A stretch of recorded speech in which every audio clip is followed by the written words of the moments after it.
اعوذ باللہ من الشیطان الرجیم، بسم اللہ الرحمن الرحیم۔ تمام تر حمد و ثنا کے لائق اللہ رب العزت کی ذات، جس اللہ نے ہمیں اتنا پیارا قرآن پاک دیا، جس نے ہماری زندگی کے اندر کوئی اندھیرا باقی رہنے نہیں دیا۔ کروڑ ہا درود اور رحمت نازل ہوں آپ صلی اللہ علیہ وآلہ وسلم کے اوپر، جنہوں نے اس قرآن پاک کو پڑھ کے ہمیں سنایا، اس پر عمل کر کے دکھایا، اور ہمارا عمل کرنا اس قرآن پاک کے اوپر آسان ہو گیا۔ آج ہماری آیت نمبر ہے 77، ٹھیک ہے۔ اعوذ باللہ من الشیطان الرجیم، بسم اللہ الرحمن الرحیم۔ اولا یعلمون ان اللہ یعلم ما یسرون وما یعلنون، کیا وہ نہیں جانتے کہ بے شک اللہ جانتا ہے جو وہ چھپاتے ہیں اور جو وہ ظاہر کرتے ہیں۔ یہ یہودی جو ہیں، یہ مسلمانوں سے یہ کہتے تھے کہ آپ لوگ نا ہر بات، اپنے یہودی بھائیوں سے کہتے تھے کہ آپ ہر بات جو ہے وہ مسلمانوں کو کیوں بتا دیتے ہو؟ تو کیا وہ یہ نہیں جانتے کہ اللہ تو چھپا اور ظاہرہ ہر چیز کو جاننے والا ہے؟ اور ان میں سے کچھ ان پڑھ تھے جو نہیں جانتے تھے کتاب کو، سوائے اپنی آرزوؤں کے، یعنی جو بات وہ اپنے دل کے اندر گھڑ لیتے تھے اسی کو وہ ایک قسم کا جو ہے وہ شریعت کا نام دے لیتے تھے، جیسے آج کل ہم بدعات کے اندر پڑے ہوئے ہیں، بالکل ایسے ہی وہ۔ اور یہ کہ وہ صرف اپنے خیال دہراتے تھے، اپنا گمان کرتے تھے، اور پھر اسی گمان کے پیچھے چل پڑتے تھے۔ خرابی ہے ان لوگوں کے لیے جنہوں نے لکھا کتاب کو اپنے ہاتھوں سے، پھر وہ یہ کہتے ہیں کہ یہ اللہ کی طرف سے ہے۔ کیوں کہتے ہیں؟ تاکہ وہ خرید لیں اس کے بدلے تھوڑی سی قیمت۔ اور آج بھی آپ دیکھ لیں کہ اللہ کے احکامات کو تھوڑے سے پیسوں کے لیے جو ہے وہ بدلا جاتا ہے، اور علماء کی جو ہے وہ مٹھیاں گرم کر کے فتوے جو ہیں وہ اپنی مرضی کے لیے جاتے ہیں۔ تو یہی بات اس وقت ان کے اندر بھی تھی اور آج ہمارے اندر بھی ہے۔ خرابی پس خرابی ہے ان کے لیے جو کچھ انہوں نے لکھا اپنے ہاتھوں سے، اور خرابی ہے ان کے لیے اس میں سے جو وہ کماتے ہیں، یعنی کہ وہ مال جو شریعت خریدنے کے لیے استعمال کیا جاتا ہے، وہ مال جو ہے کل جہنم کا ایندھن ہی بنے گا۔ اور وہ ویل جہنم کی وہ وادی ہے جس سے جہنم خود 400 مرتبہ دن میں پناہ مانگتی ہے۔ استغفر اللہ، استغفر اللہ، استغفر اللہ۔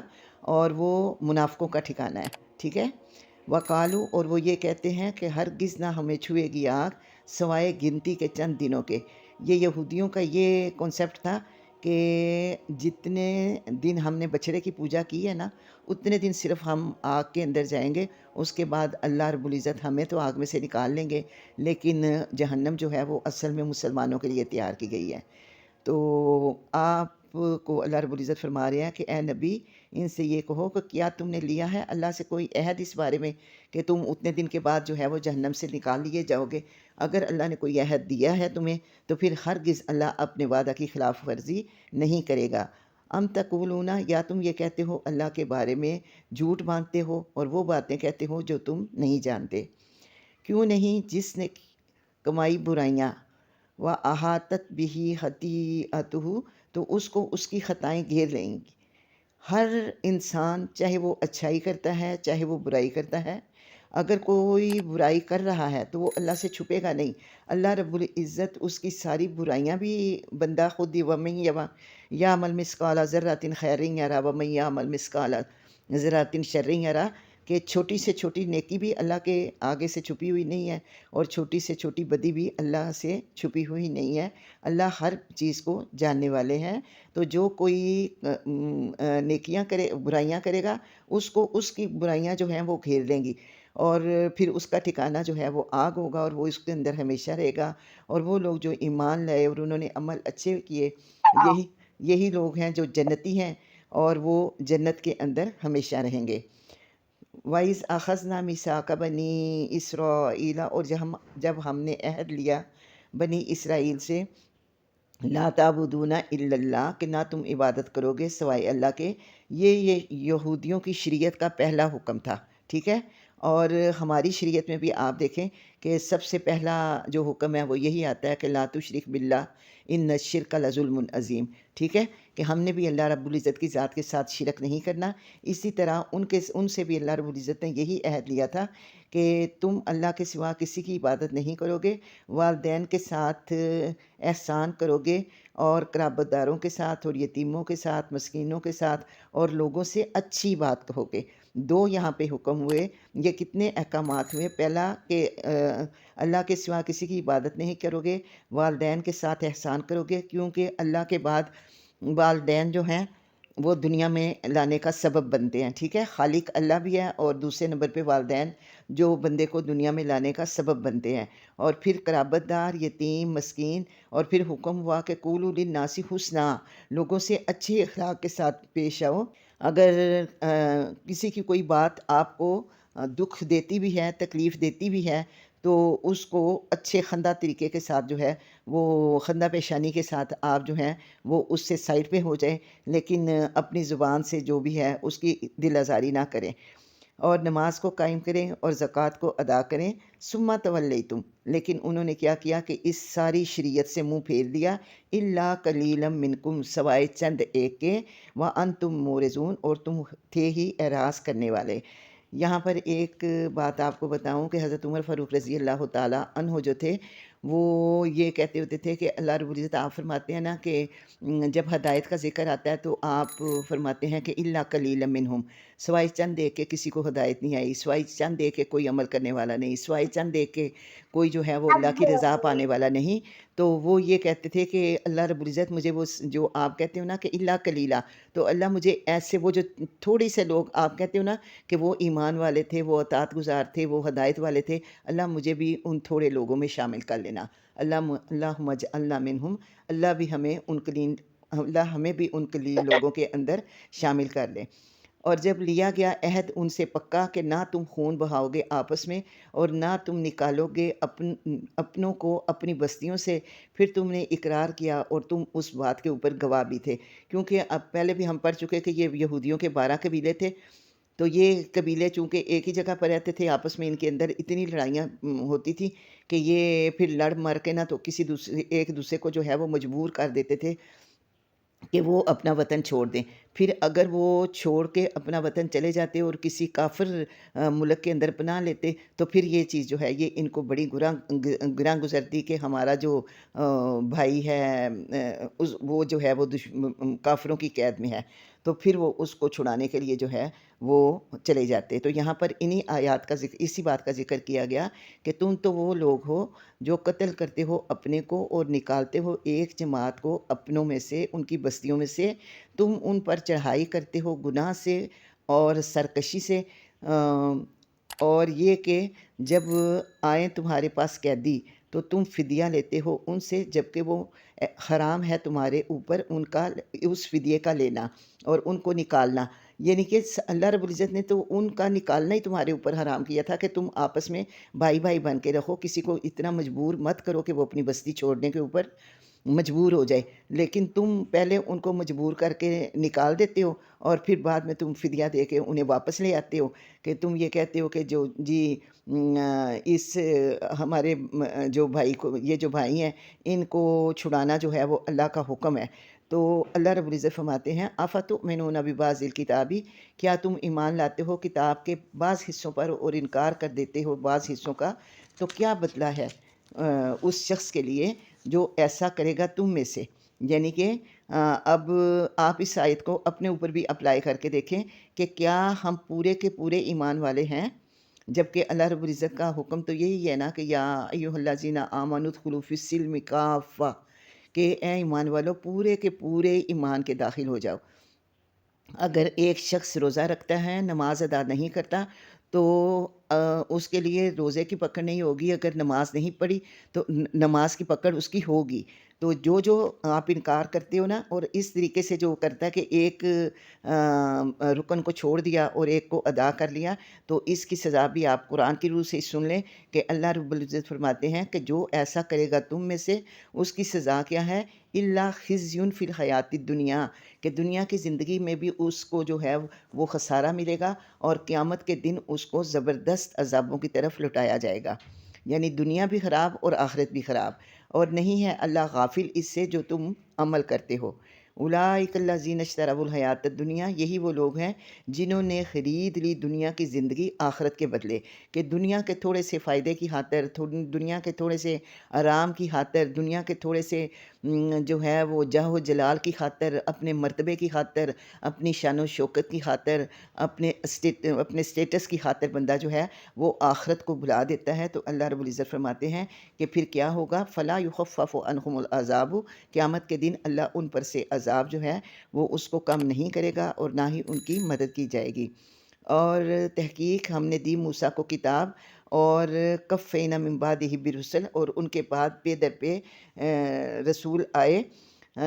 اس سے یہاں پر آپ کو یہ بتا دوں کہ حضرت موسیٰ علیہ السلام کے بعد جتنے بھی رسول آئے نا، وہ نبی تھے، رسول نہیں تھے۔ نبی اور رسول میں یہ فرق ہوتا ہے کہ نبی نبی ہوتا ہے، اور نبی پیدائشی، ہر نبی جو ہے وہ رسول نہیں ہوتا، اور لیکن ہر رسول جو ہے وہ پہلے نبی ہوتا ہے۔ بعد میں جب اس کو اللہ رب العزت کتاب عطا کرتے ہیں تو پھر اس کو رسالت کا منصب عطا کر کے اس کو کسی نہ کسی مخصوص جو ہے وہ علاقے کی طرف یا ملک کی طرف بھیجا جاتا ہے، ٹھیک ہے۔ تو یہ حضرت موسیٰ علیہ السلام کے بعد جتنے بھی نبی آئے نا، وہ نبی تھے جن کا ان یہودیوں نے قتل بھی، پیچھے ہم نے پڑھا نا کہ یہ ان کا قصور کیا تھا کہ یہ پے در پہ نبیوں کو قتل کرتے تھے، اور نبی کو قتل کیا جا سکتا تھا لیکن رسول چونکہ اللہ کی شریعت کا محافظ ہوتا ہے، اس کو قتل نہیں کیا جا سکتا، ٹھیک ہے۔ تو جتنے بھی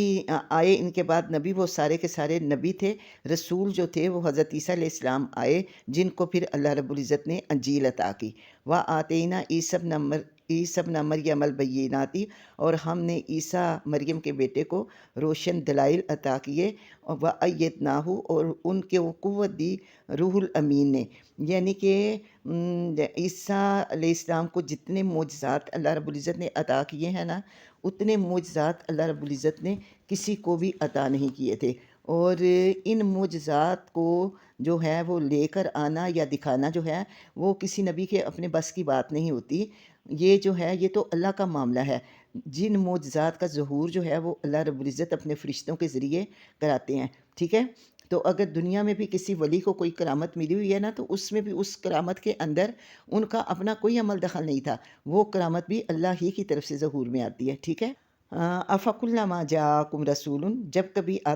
آیا ان کے پاس کوئی بھی رسول اس شریعت کے ساتھ جس کو ان کے نفسوں نے قبول نہ کیا، تو انہوں نے تکبر کیا۔ اب تکبر کس طرح کیا کہ انہوں نے کچھ کو مانا اور کچھ کو ماننے سے انکار کر دیا۔ ایک جماعت نے جھٹلایا ان رسولوں کو جو نبی وہ پیغام لے کے آئے، نبیوں کو اسی لیے انہوں نے جب ان کے پیغامات جو ہیں وہ ان کی طبیعت کے اوپر گراں گزرتے تھے تو پھر وہ کیا کرتے تھے، نبیوں کو قتل کر دیتے تھے۔ ایک جماعت کو انہوں نے جھٹلایا نبیوں کی کو، اور ایک جماعت کو انہوں نے قتل کر دیا، یعنی کسی کی بات کو انہوں نے مانا ہی نہیں سرے سے کہ بھئی نبی بول رہا ہے۔ جیسے حضرت نوح علیہ السلام جب آئے تو 950 سال کی تبلیغ کے بعد صرف 80 بندے ان کے اوپر ایمان لے کے آئے، تو یہ نبیوں کا جھٹلانا ہوتا ہے کہ ان کی بات کو مانا ہی نہ جائے۔ اور ایک نبیوں کی جماعت کو جو ہے انہوں نے قتل کرنا شروع کر دیا، اور وہ یہ کہتے تھے کہ ہمارے دلوں کے اوپر پردہ ہے،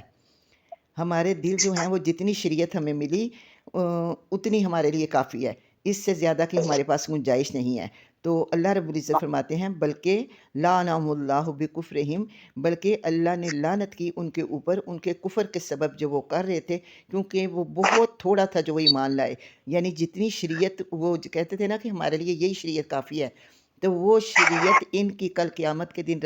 جو ہے وہ انہیں اللہ کے عذابوں سے بچانے کے لیے کافی نہیں ہے۔ فَقَلِيلًا مَا يُؤْمِنُونَ، بہت تھوڑا ہے ان کا ایمان، کیونکہ تورات کے بعد زبور اور انجیل اور قرآن پاک آیا۔ اگر ان کا یقین یا ان کا جو ہے وہ ان کے اوپر ایمان نہیں تھا تو پھر وہ ایمان والے نہ ہوئے۔ جب آئی ان کے پاس کتاب اللہ کی طرف سے مصدقا لما معہم، وہ تصدیق کرتی تھی جو ان کے پاس کتابیں ہیں، وَقَانُوا مِن قَبْلُ يَسْتَفْتِحُونَ، اور وہ تھے اس سے پہلے فتح مانگتے ان لوگوں کے اوپر جو کافر ہے۔ یہ یہودیوں کے بارے میں بتایا گیا کہ جب ان کے پاس اللہ رب العزت کی طرف سے کتاب آئی تو انہوں نے کیا کیا کہ اس کتاب کو انہوں نے جھٹلایا، حالانکہ قرآن پاک اپنے سے پہلے نازل ہونے والی ساری کتابوں کی تصدیق کرتا ہے، اور ان کے پاس جو کتابیں تھیں ان کے اندر بھی قرآن پاک کی تصدیق موجود تھی کہ ایک نبی بھی آئے گا اور ایک اس آخری کتاب جو ہے وہ بھی نازل ہوگی۔ اب یہاں پر یہ تھا کہ یہ آپس میں جب جنگ کرتے تھے نا یہ قبائل سارے، تو چونکہ یہودی شروع سے ہی بزدل تھے تو یہ ہمیشہ مار کھاتے تھے، اور اس پر وہ یہ کہا کرتے تھے کہ کیونکہ ان کی کتابوں کے اندر آخری نبی کا ذکر موجود تھا تو یہ کہتے تھے کہ مار لو ہمیں، ابھی تو ہم تم سے مار کھا لیتے ہیں جب آخری نبی آئے گا، کیونکہ آپ صلی اللہ علیہ وآلہ وسلم کے ہاتھوں ہونے والی فتوحات کا ذکر ان کی کتابوں کے اندر موجود تھا۔ تو پھر وہ یہ کہتے تھے کہ جب وہ آخری نبی آئیں گے تو ہم ان کے ساتھ مل کر جنگ کریں گے، پھر تم ہمیں شکست نہیں دے سکو گے، پھر ہم تمہارے اوپر فتح پر فتح جو ہے وہ حاصل کرتے چلے جائیں گے۔ اور اس کے بعد وہ دعا بھی کیا کرتے تھے کہ اے اللہ اس آخری نبی کا ظہور جو ہے وہ جلدی سے ہو جائے تاکہ اس کے واسطے یا اس کے ساتھ مل کر ہم جو ہیں وہ فتح حاصل کر سکیں، ٹھیک ہے۔ فلما اور وہ اس سے پہلے فتح مانگتے تھے ان لوگوں کے اوپر جو کافر ہیں، پھر جب آ گیا ان کے پاس ما عرفو جس کو وہ پہچانتے تھے، یعنی کہ اپنی کتابوں اور آپ صلی اللہ علیہ وآلہ وسلم اور قرآن پاک کے متعلق وہ اپنی کتابوں کے اندر پڑھ چکے تھے، لیکن اس کے باوجود انہوں نے کفر بہی اس کا کفر کیا، کس وجہ سے کہ اسی دنیا کے حقیر مال اور فائدے کی وجہ سے اور اپنی چودراہٹ کو قائم رکھنے کے لیے انہوں نے اس قرآن پاک کا انکار کیا اور اس نبی کا انکار کیا، تو فلعنۃ اللہ علی الکافرین، لعنت ہے اللہ کی کافروں کے اوپر۔ بہت ہی برا ہے جس کے بدلے انہوں نے بیچ دیا اپنے آپ کو، یعنی کہ دنیا کا مال و متاع تو جتنی دنیا کی عمر ہے اس کے ساتھ ہی ختم ہو جائے گا، لیکن آخرت تو باقی رہنے والی ہے نا، لیکن انہوں نے اس آخرت کے بدلے جو ہے وہ دنیا کی زندگی کو، جیسے پیچھے بھی ہم پڑھ کے آئے کہ انہوں نے دنیا کی زندگی خریدی آخرت کے بدلے، تو انہوں نے کفر کیا اس قرآن پاک کا جو اللہ نے اتارا تھا اپنی سرکشی اور اپنی جو ہے وہ تکبر کی وجہ سے، اور یہ کہ یہ تو اللہ کا، وہ یہی کہتے تھے نا کہ یہ نبی تو آنا تو ہماری قوم کے اندر آنا چاہیے تھا، اور یہ نبی جو ہے وہ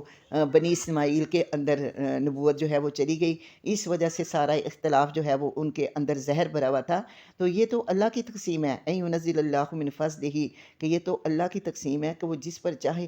اپنا فضل اتارے اپنے بندوں میں سے، اور جس کو چاہے وہ نبوت عطا کرے، جس کو چاہے رسالت عطا کرے، جس کو چاہے شریعت دے، جس کو چاہے شریعت نہ دے، تو یہ تو اللہ کی تقسیم ہے۔ پھر اس انکار کی وجہ سے وہ اللہ رب العزت کے غضب پر غضب کا شکار ہوئے، اور ہر عمل کا اللہ جو ہے وہ ان کا الگ الگ اللہ ان کو عذاب دے گا، اور اللہ انہیں کافروں کو آخرت کے دن رسوائی والا عذاب دے گا۔ جب کہا جاتا ہے ان سے کہ ایمان لے آؤ اس پر جو اللہ نے اتارا، وہ کہتے ہیں کہ ہم ایمان لائے اس پر جو نازل کیا گیا ہماری طرف، یعنی جو شریعت ہمیں دی گئی، تو یہودی یہ کہتے تھے کہ توریت جو ہمیں ملی ہمارے لیے وہ کافی ہے، اور عیسائیوں کو جو انجیل ملی ان کے لیے وہ کافی ہے، اور وہ یکفرون بما وراءہ، اور اس کے علاوہ جو کتاب اور صحیفے اترے ہیں وہ اس کا انکار کرتے ہیں، حالانکہ وہ حق ہیں، اور تصدیق بیان کرتے ہیں ان کی جو ان کے پاس ہے، اور تصدیق بیان کرتی ہے ان ساری کتابوں، اس باقی ساری کتابوں کی جو ان کے پاس کتاب ہے، وہ ساری کتابوں کی تصدیق کرتی ہے۔ اے نبی، اللہ رب العزت اپنے نبی سے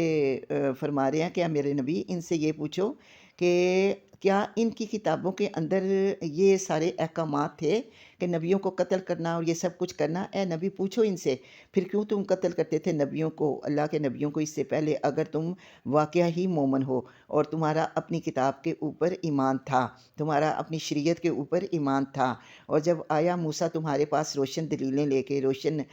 جو ہیں دلائل لے کے، پھر تم نے کیا کیا؟ تم نے بچڑے کو معبود بنا لیا اس کے بعد، اور تم ہو گئے ظالموں میں سے۔ اب ان کے قصور بتائے جا رہے ہیں کہ تم خود تو کہتے ہو نا کہ ہم ایمان والے ہیں، ہم اپنی شریعت کے اوپر ہیں، تو کیا تمہاری شریعت میں یہ سب کچھ جائز تھا؟ جب ہم نے لیا تم سے پورا پکا عہد کہ تم تو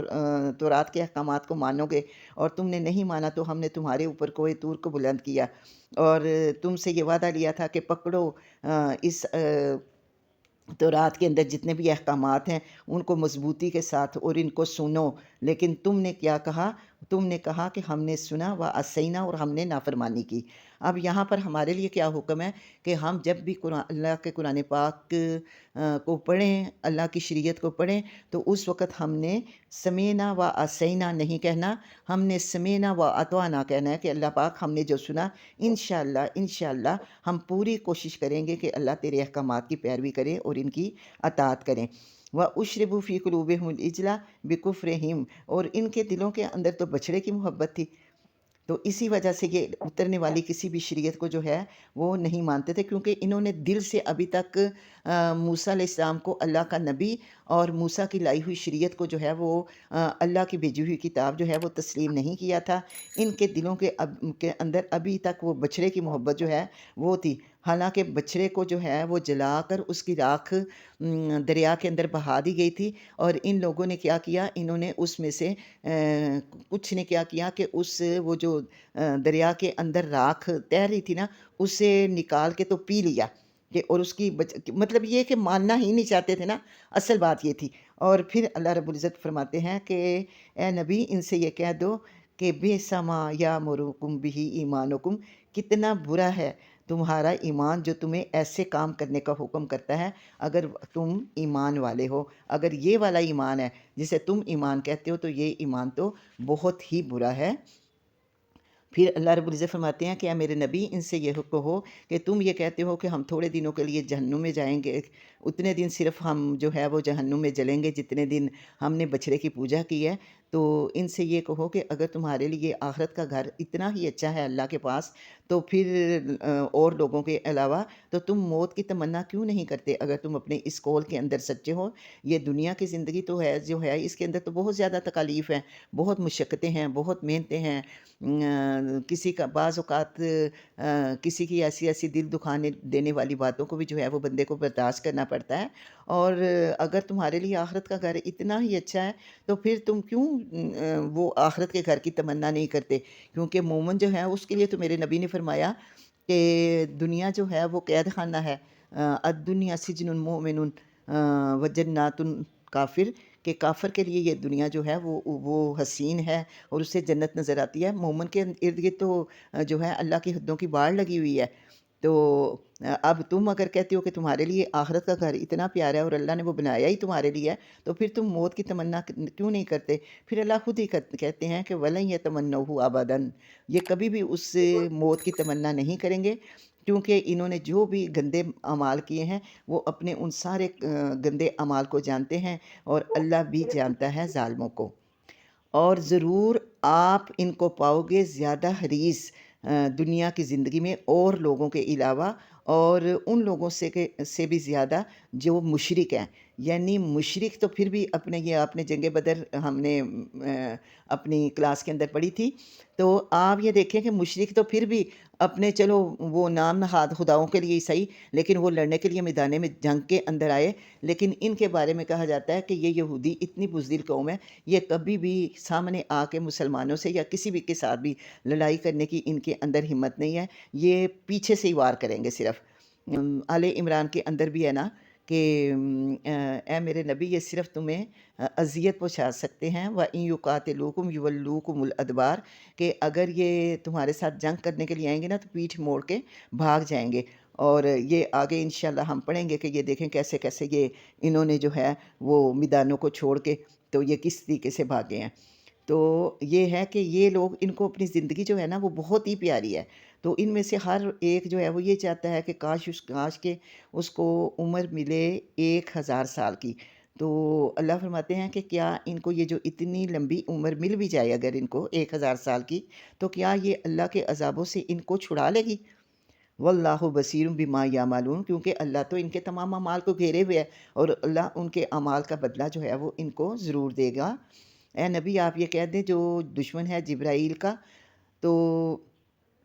بے شک وہ نازل کرتا ہے اس قرآن پاک کو یا اس شریعت کو علی قلبی کا، تیرے دل کے اوپر اللہ کے حکم سے۔ یعنی فرشتوں کی تو ایک جماعت مقرر ہے، اور اللہ رب العزت نے جس فرشتے کی جو ڈیوٹی لگائی وہ تو اللہ کے حکم کا غلام ہے، اور اللہ کے حکم سے وہ یہ قرآن پاک جو ہے وہ اس نے نازل کیا۔ یہ یہودی یہ کہتے تھے کہ چونکہ یہ جبرائیل امین جو ہیں یہ عذاب کے فرشتے ہیں، اور جتنی بھی پہلی قوموں کے اوپر عذاب آئے وہ سارے کے سارے جبرائیل لے کے آئے۔ تو اگر یہ وحی کا کام جو ہے یہ کوئی دوسرا فرشتہ کرتا تو ہم آپ کی بات کو مان لیتے، چونکہ یہ جبرائیل امین وحی لے کے آئے ہیں آپ کے پاس اس قرآن کی، لہٰذا ہم اس کو نہیں مانتے۔ تو اللہ رب العزت فرماتے ہیں کہ میرے نبی ان سے پوچھو کہ کیا جبرائیل جو ہے وہ اپنی مرضی سے آتا ہے؟ وہ تو اللہ کی مرضی کا غلام ہے۔ اور یہ تو یہ کلام پاک جو ہے یہ تو تصدیق کر رہا ہے ان کی کتابوں کی تصدیق قرآن کر رہا ہے، اور قرآن پاک کی تصدیق ان کی کتابیں کر رہی ہیں۔ اور یہ قرآن پاک جو ہے یہ تو ہدایت اور خوشخبری کا پیغام مومنوں کے لیے لے کے آیا۔ جو کوئی دشمن ہوگا اللہ کا، اب اللہ کے لیے، اس کے فرشتوں کے لیے، اس کے رسولوں کے لیے جبرائیل کا دشمن ہوگا، میکائیل کا دشمن ہوگا، تو اصل میں دشمن کس کا ہوگا؟ وہ بے شک دشمن ہوگا اللہ کا، اور بے شک اللہ دشمن ہے کافروں کا۔ اور تحقیق ہم نے اتارا آپ کی طرف اس قرآن کو روشن دلیلوں کے ساتھ، روشن احکامات کے ساتھ، جنہوں نے حق اور باطل کو جو ہے وہ بالکل واضح کر دیا، اور اس قرآن کا انکار نہیں کرتے سوائے نافرمانوں کے۔ جنہوں نے اس کو نہیں مانا صرف وہ انکار کریں گے۔ جب کبھی انہوں نے عہد کیا، اب اس میں منافق بھی ہیں اور اس کے اندر کافر بھی ہیں، ٹھیک ہے، یہودی بھی ہیں، نصرانی بھی ہیں، جو بھی ہے، جو کوئی بھی عہد کرتا ہے پھر کیا کرتا ہے، وہ اس عہد کو توڑ دیتا ہے۔ ایک جماعت ان میں سے، یعنی کہ ہر شریعت آئی تو چند ایک لوگ جو ہیں وہ آگے آنے والے ہوتے ہیں، باقی جو ہیں وہ سارے اس کو نہیں مانتے۔ تو اسی طرح جب بھی انہوں نے کوئی عہد کیا تو عہد کا پاس بھی تو مومن ہی کرتا ہے نا، لیکن جب یہ مومن ہی نہیں ہے تو پھر وہ اللہ کے عہد کو مانتے ہی نہیں۔ یہ کیا کرتے ہیں کہ اس کو توڑ دیتے ہیں، بلکہ ان میں سے اکثر ایمان ہی نہیں لاتے۔ اور جب آیا ان کے پاس رسول اللہ کی طرف سے جو تصدیق کر رہا تھا ان کتابوں کی جو ان کے پاس ہے، تو پھینک دیا یا پس پشت ڈال دیا ایک جماعت نے ان لوگوں میں سے جنہیں اس سے پہلے کتابیں دی گئی تھیں، اللہ کی کتاب کو اپنی پشتوں کے پیچھے، اس طرح گویا کہ وہ اس کے بارے میں جانتے نہیں، حالانکہ اللہ کا فرمان تھا کہ یہ یہودی اور نصرانی آپ صلی اللہ علیہ وآلہ وسلم کو اور آپ کی لائی ہوئی شریعت کو اس طرح جانتے تھے جس طرح کہ بندہ اپنی اولاد کی پہچان کرتا ہے۔ اس طریقے سے یہ آپ کے اتنے اوصاف اور آپ کی امت کے اور آپ کی شریعت کے یہ اپنی کتابوں کے اندر پڑھ چکے تھے کہ یہ آنکھیں بند کر کے بھی اس نبی کو پہچاننا چاہتے تو یہ اس کو پہچان لیتے، لیکن انہوں نے اپنے گمنڈ میں صرف نبی کا بھی انکار کیا اور نبی کی لائی ہوئی شریعت کا بھی انکار کیا۔ کیوں انکار کیا؟ کہ وَاتَّبَعُوا مَا تَتْلُو الشَّيَاطِينُ، وہ پیروی کرتے تھے جو سکھاتے تھے ان کو شیاطین سلیمان علیہ السلام کی حکومت کے اندر، اور نہیں کفر کیا سلیمان علیہ السلام نے، لیکن شیاطین کفر کرتے تھے۔ وہ سکھاتے تھے لوگوں کو جادو، اور جو نازل کیا گیا دو فرشتوں کے اوپر بابل شہر کے اندر، ہاروت اور ماروت کے اوپر۔ یہاں پر یہ بتا دوں کہ چونکہ جن جو ہیں وہ انسانوں کے ساتھ جو ہیں وہ یہ سلیمان علیہ السلام کے دور کے اندر آپ کو پتا کہ ہر چیز کے اوپر ان کی حکومت تھی، تو جن اور انسان جو ہیں وہ ملے جلے رہتے تھے، اور یہ جن جادو ٹونے جو ہیں کچھ جادو کا جو ہے وہ لوگوں کو سکھا دیتے تھے، اور اس سارے جادو کو جو ہے وہ انہوں نے حضرت سلیمان علیہ السلام کی ذات کے ساتھ منسوب کیا۔ لیکن قرآن پاک کے اندر اللہ رب العزت نے اپنے نبی کی برات اتاری کہ وہ جادو جو ہے وہ سلیمان علیہ السلام نے نہیں سکھایا تھا، بلکہ وہ جادو تو شیاطین سکھاتے تھے۔ اور اصل بات کیا تھی کہ یہ لوگ شریعت کو اس وجہ سے نہیں مانتے کہ شریعت کو پڑھنے کے لیے تو ٹائم لگانا پڑتا ہے اور اس کو سمجھنے کے لیے وقت کی ضرورت ہے، لیکن لوگوں کے پاس ٹائم نہیں ہے۔ وہ سنی سنائی، اب آج ہمارے اوپر بھی، آپ اپنے اوپر بھی ان آیتوں کو اپلائی کریں کہ ہم بھی سنی سنائی باتوں کے اوپر جو ہے وہ زیادہ عمل کرتے ہیں۔ ہم خود قرآن پاک کو پڑھیں اور خود اس کو کھولیں تو ہمیں پتہ چلے کہ یہ کتاب کیا کہتی ہے، اور کتاب کے اندر اللہ رب العزت نے ہمارے لیے کیا کیا احکامات جو ہیں وہ اتارے ہیں۔ تو یہ وہ جادو کا جو علم ہے یہ وہ ان فرشتوں سے سیکھتے تھے یا یہ ان جنات سے سیکھتے تھے جن کو انہوں نے جو ہے وہ حضرت سلیمان کی ذات کے ساتھ منسوب کیا تھا۔ اور یہ فرشتے جو ہیں یہ جس وقت آتے تھے، جو کوئی بھی ان کے پاس جادو کا علم سیکھنے کے لیے آتا تو یہ اس وقت ان سے یہی کہتے کہ اور یہ نہیں ان کو سکھاتے تھے، یہاں تک کہ وہ یہ کہتے تھے اس کے سوا نہیں کہ ہم تو ایک آزمائش ہیں، پھر نہ تم کفر کرو اس جادو کو سیکھ کے۔ پھر وہ سیکھ لیتے تھے ان دونوں سے جو جدائی ڈال دے، جس جادو کے ذریعے یہ مرد اور عورت کے درمیان جو ہے وہ جدائی ڈال دیتے تھے۔ ان کا سب سے گھٹیا جو اخلاق، بگڑا ہوا اخلاق تھا وہ یہ تھا کہ کسی کی بیوی انہیں پسند آ جاتی تھی تو پھر یہ اس جادو کے ذریعے ان دونوں کے اندر اختلاف کروا کے تو پھر یہ اس کے ساتھ جو ہے وہ خود شادی کر لیتے تھے۔ تو آگے جا کے اللہ رب العزت نے یہ فرمایا کہ نہیں وہ نقصان پہنچا سکتے اس جادو کے ذریعے کسی ایک کو بھی مگر اللہ کے حکم سے۔ جن گھروں کے اندر نماز اور قرآن کی تلاوت نہیں ہوتی اور وہ اللہ کو نہیں مانتے، موسیقی زوروں پر ہوتی ہے اور اللہ کے احکامات کی خلاف ورزی کی جاتی ہے، ان گھروں کے اندر جادو اور تعویذ جو ہے وہ اپنا اثر کرتے ہیں، لیکن اثر اس وقت ہی کریں گے کہ جب اللہ کو منظور ہوگا۔ لیکن آپ کو پتہ کہ نافرمان جو بندہ ہے وہ اللہ کو ناپسند ہے، اس لیے پھر ان لوگوں کے اوپر جو ہے وہ جادو اور تعویذ جو ہے وہ اثر کرتے ہیں۔ جو بندہ نماز پڑھتا ہے اور میرے نبی کے طریقے کے ساتھ، جس طرح آپ صلی اللہ علیہ وآلہ وسلم کے اوپر بھی جادو ہوا اور آپ نے موزدین جو ہے وہ بتایا کہ آپ ان کو پڑھیں، آپ ہر نماز کے بعد 3 مرتبہ ان کو پڑھیں اور ہاتھوں کے اوپر تھو تھو کر کے اس کو مل کے اپنے پورے جسم کے اوپر پھیر لیں، تو انشاءاللہ آپ کے اوپر اگر آپ کو شک ہے کہ کسی نے کچھ کیا ہے تو اس کا اثر جو ہے وہ کبھی بھی نہیں ہوگا۔ اور یہاں پر بھی یہی بتایا گیا کہ وہ اس جادو کے ذریعے کسی کو نقصان نہیں پہنچا سکتے سوائے اللہ کے حکم کے، اور وہ اور لوگ جو ہیں وہ سیکھ لیتے تھے ان سے جو نہ تو انہیں نہ کوئی نفع پہنچا سکتا ہے اور نہ کوئی نقصان پہنچا سکتا ہے، کیونکہ جادو کے ذریعے آپ کسی کو نفع اور نقصان نہیں پہنچا سکتے۔ نفع اور نقصان میرے اللہ کے ہاتھ کے اندر ہے۔ اس بات کے اوپر ہمارا جو ہے وہ یقین ہونا چاہیے کہ جو کچھ بھی ہوتا ہے وہ اللہ کے اذن سے ہوتا ہے اور اللہ کے حکم کے بغیر کچھ بھی نہیں ہوتا۔ جو کچھ کرنا ہے میرے اللہ نے کرنا ہے۔ اور اب اللہ کیا فرماتے ہیں؟ اللہ کہتے ہیں کہ وَلَقَدْ عَلِمُوا، اور تحقیق جان لے وہ، اس بات کو اچھی طرح سے سمجھ لیں آپ لوگ بھی۔ ان لوگوں کو حکم ہوا اور یہ ہمارے لیے ہے کہ جس نے اس جادو اور ٹونے کا وہ جنتر منتر جو ہے اس کو سیکھا، مَا لَهُ فِي الْآخِرَةِ مِنْ خَلَاقٍ، اس کے لیے آخرت میں کوئی حصہ نہیں ہے، اور بہت ہی برا ہے جس کے لیے انہوں نے اپنے آپ کو بیچ دیا۔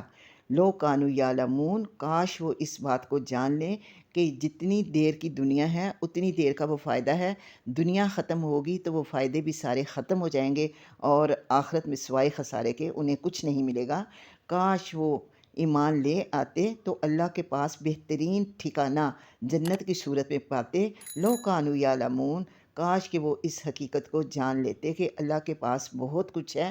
یہ دنیا کی نعمتیں، یہ دنیا کی ساری چیزیں جو ہیں یہ تو عارضی ہیں، اللہ کے پاس جو انعام و اکرام ہے وہ تو دائمی ہے۔ اے لوگو ایمان والو، یہاں پر ایک اور حکم ہو رہا ہے کہ اے ایمان والو، نہ تم کہو رائنا اور کہو انظرنا اور واسمعوا۔ اس کا مطلب یہ کہ اے ایمان والو، یہ یہودی اور منافقین جو تھے، جو جب آپ صلی اللہ علیہ وآلہ وسلم کی بات کے پاس ہوتے اور انہیں کسی بات کی سمجھ نہ ہوتی تو زبان کو دبا کر، رائنا کا مطلب تو یہ ہے نا کہ آپ رعایت کریں، یعنی کہ آپ دوبارہ ہمیں اس بات کو بتا دیں جو جس بات کی ہمیں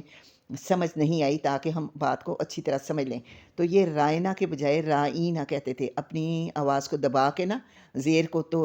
رائنا کے بدلے رائینہ کہتے۔ اس کا مطلب تھا کہ اے ہمارے چرواہے۔ تو یہ بات کہہ کے نا وقتی طور پہ یہ اپنے دل کو جو ہے وہ بڑی تسلی دے لیتے تھے کہ ہم نے اس نبی کی شان کے اندر گستاخی کی۔ تو اللہ رب العزت مومنوں کو یہ حکم دے رہے ہیں کہ جس طرح یہ کہتے ہیں نا، آپ یہ بات، کیونکہ اگر آپ بھی یہ الفاظ کہیں گے تو یہ ان الفاظ کا جو ہے وہ اس کو تروڑ کے مروڑ کے تو اس کا میننگ ہی اور کر لیں گے، لہٰذا آپ بھی رائنا کا الفاظ مت استعمال کریں۔ اگر آپ کو کوئی بات سمجھ نہیں آتی تو آپ یہ کہیں انظرنا، آپ ہماری بات دیکھیں، ہماری طرف دیکھیں اور ہماری بات کو سنیں۔ اور کافروں کے لیے تو اللہ رب العزت نے دردناک عذاب تیار کر رکھا ہے۔ ما یود الذین کفروا، نہیں چاہتے وہ لوگ جنہوں نے کفر کیا اہل کتاب میں سے اور نہ ہی مشرکوں میں سے کہ نازل کرتا اللہ آپ کے اوپر کوئی بھی بھلائی۔ تو بھلائی سے مراد یہ کہ آپ صلی اللہ علیہ وآلہ وسلم کو خاتم النبیین کا لقب ملا، اور آپ کے اوپر جو آخری کتاب اتری اپنی اللہ نے اپنی شریعت جو ہے وہ اس کو اللہ رب العزت نے فرما دیا کہ یوم اکملت لکم دینکم و اتممت علیکم نعمتی، میں نے تمہارے اوپر اپنی نعمتوں کو تمام کر دیا۔ اور یہ چیز جو ہے یہ ان کے لیے بڑی سخت تکلیف کا باعث بنتی تھی، اور یہ کبھی بھی نہیں چاہتے تھے کہ آپ کے اوپر یہ خیر اور بھلائیاں اتریں، لیکن اللہ خاص کر لیتا ہے اپنی رحمت میں جس کو چاہتا ہے، اور اللہ بہت بڑے فضل والا ہے۔ ما ننسخ من آیات او ننسخھا، اب یہاں پر حکم ہوا کہ جو اللہ رب العزت اب یہ جو قرآن کے نزول کا وقت تھا نا، تو اس وقت اگر اللہ رب العزت کوئی آیت جو ہے وہ اس کو منسوخ کر کے دوسری لے آتے تھے، تو اس کا مطلب یہ ہوتا تھا کہ لوگوں کی بھلائی کے لیے اگر پہلے حکم کے اندر اللہ رب العزت کو دوسرے حکم کے اندر زیادہ وہ بھلائی نظر آتی، لوگوں کی بھلائی کے لیے احکامات ہیں نا قرآن پاک کے اندر، تو جہاں اللہ رب العزت کو بھلائی نظر آتی اللہ پہلی آیت کو منسوخ کر کے تو وہ جو بعد میں آنے والی آیت ہے اس کو قرآن کا حصہ بناتے۔ تو یہ بات جو ہے یہ یہودیوں کو بڑی گراں گزرتی تھی، اور یہ کہتے تھے کہ حالانکہ جب قرآن پاک کا نزول ہو رہا تھا تو اس وقت تو تبدیلی ہو سکتی تھی، لیکن یہ کہتے تھے کہ اللہ رب العزت نے توریت کو منسوخ کر کے تو اللہ رب العزت نے قرآن پاک کو بھیجا۔ تو حالانکہ توریت بھی تو اللہ ہی کی کتاب تھی، تو اللہ نے اس کے احکامات کو منسوخ کیوں کیا؟ اس پر یہ آیت اتری کہ اللہ رب العزت کا قرآن اللہ کی شریعت، اللہ یہ پیچھے ہم پڑھ چکے کہ یہ تو اللہ کا حکم ہے یہ کہ وہ اپنے جس بندے کے اوپر جو چاہے اپنا فضل اتارے۔ تو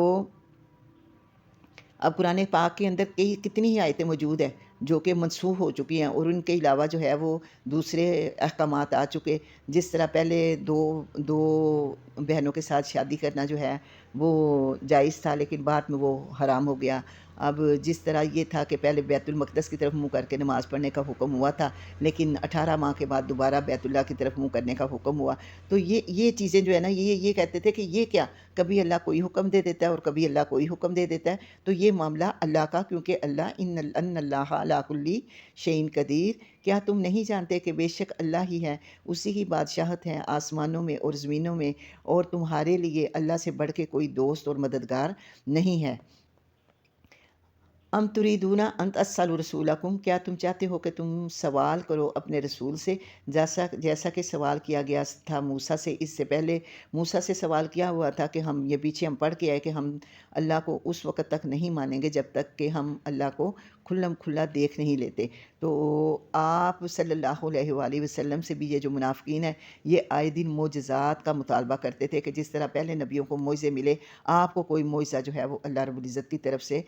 کیوں نہیں ملتا؟ تو سب سے بڑا معجزہ تو آپ صلی اللہ علیہ وآلہ وسلم کے اوپر یہ اترنے والا قرآن ہے کہ جس کے اندر اللہ رب العزت نے گزرے ہوئے علاقوں زمانے کی بھی تمام خبریں جو ہیں وہ ہمیں پڑھ کے سنائیں، اور اللہ رب العزت آنے والے وقتوں کی خبریں بھی ہمیں قرآن پڑھ کے سنا رہا ہے۔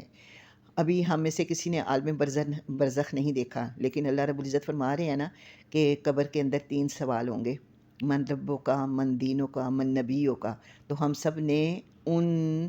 3 سوالوں کی تیاری کرنی ہے۔ اللہ کرے کہ ہمیں اس قرآن کی پہچان آئے، اور ان تینوں سوالوں کے جواب ہمیں اس قرآن پاک سے ہی ملیں گے کہ ہم نے کیسے اللہ رب العزت کی ذات کی پہچان کی، اپنے نبی کو ہم نے کیسے مانا، اور وہ دین اور وہ شریعت جو یہ نبی لے کے آیا اس کے اندر کیا احکامات تھے۔ اگر آپ نے دنیا کے اندر ان تینوں چیزوں کی پہچان کی ہے تو پھر آخرت میں ان سوالوں کے جواب دینے ہم سب کے لیے بہت آسان ہوں گے۔ اللہ رب العزت ہم سب کے لیے آسانیاں پیدا کرے۔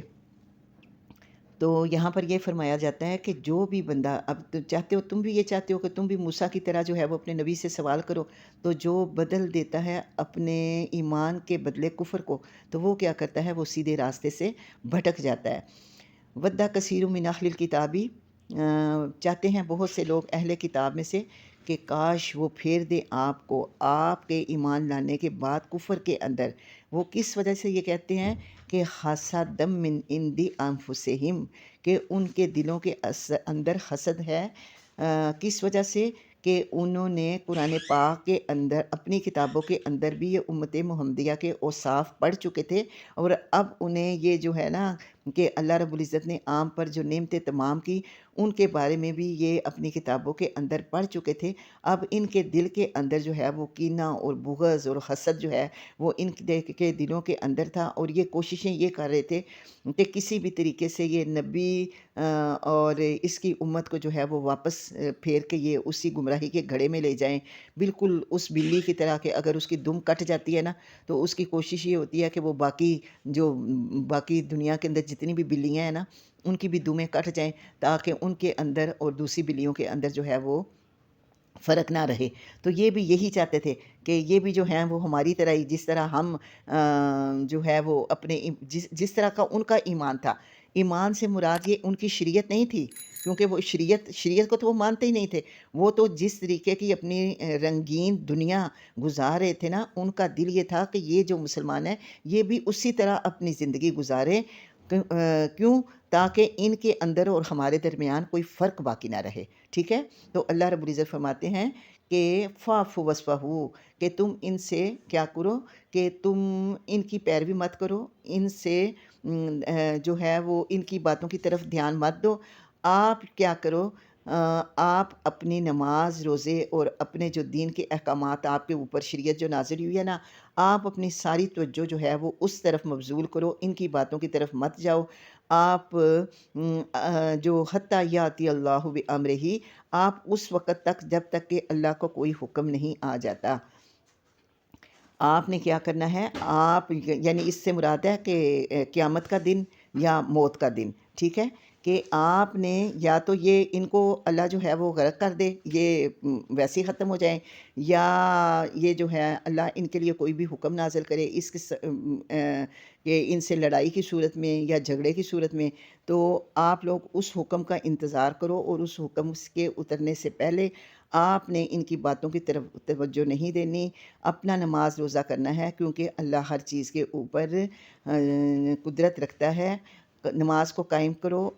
زکوٰۃ کو ادا کرو۔ وَمَا تُقَدِّمُوا لِأَنفُسِكُمْ، ان کی باتوں کی طرف دھیان نہیں دینا، بلکہ تم نے اپنے نماز روزے کی طرف توجہ دینی ہے، کیونکہ آج تم جو بھی بھلائیاں کرو گے نا، کل اللہ کے پاس ان کو پالو گے، اس لیے کہ اللہ رب العزت تمہارے عملوں کو دیکھ رہا ہے۔ اور وہ یہ کہتے ہیں کہ ہرگز داخل نہ ہوں گے جنت میں سوائے یہودیوں کے اور نصارہ کے۔ تو یہ کیا ہے؟ تِلْکَ أَمَانِیُّهُمْ، یہ تو صرف ان کی اپنی آرزوئیں ہیں۔ جیسے پیچھے پڑھا نا ہم نے کہ وہ اپنے گمان کی پیروی کرتے ہیں، تو انہوں نے یہ گمان اپنے دل میں بٹھا لیا ہوا تھا اور اسی کے پیچھے وہ چل رہے تھے۔ تو کہ اللہ رب العزت فرماتے ہیں کہ اس کی تمہارے پاس کوئی دلیل ہے اس بات کی کہ تم اتنے دن جہنم میں رہو گے جتنے دن تم نے بچھڑے کی پوجا کی؟ اگر تمہارے پاس کوئی دلیل ہے تو تم سامنے لے کے آؤ۔ ہم اگر کوئی بھی بات کرتے ہیں تو دلیل کے ساتھ کرتے ہیں نا۔ ہمارے پاس قرآن کے اندر ہمارے پاس بہترین دلائل موجود ہیں، اور ہم سے اگر کوئی بات کرتا ہے تو ہم قرآن کی کوئی بھی آیت جو ہے وہ پڑھ کے سناتے ہیں کہ یہ دیکھیں یہ اللہ کی طرف سے اس بات کی دلیل ہے۔ تو تمہارے پاس بھی اگر کوئی دلیل ہے تو تم پڑھ کے سناؤ۔ بھلا کیوں نہیں، کہ اگر کوئی بھی اپنے آپ کو ایمان والا کہتا ہے لیکن حقیقت میں وہ ایمان والا نہیں ہے۔ ایمان والا کون ہے؟ جس نے جھکا دیا اپنا سر اللہ کے آگے، اور وہ نیکوکار بھی ہے، یعنی کہ صرف اس نے کلمہ نہیں پڑھا، کلمے کے دونوں حصوں کے اوپر اس کا ایمان ہے،